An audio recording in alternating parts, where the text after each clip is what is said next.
மீட்க உறுதி கொண்ட ஒரு மகன். அடித்தட்ட பார்த்தவன், அரியணையும் பார்த்தவன், புரட்சி தலைவி வழி புலியனவே நடந்தவன்.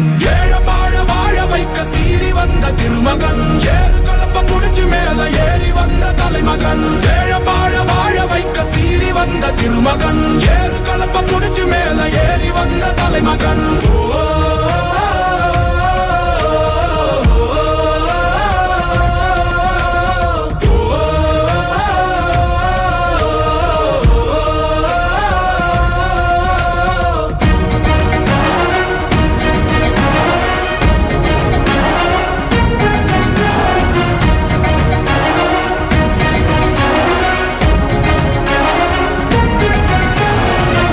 தமிழர் எழுச்சி பயணம் புயலா உருவாச்சே, பல வருஷம் கழிச்சு நினைச்ச கனவு நிஜமா நடந்தாச்சே. புரட்சி தமிழர் எழுச்சி பயணம் புயலா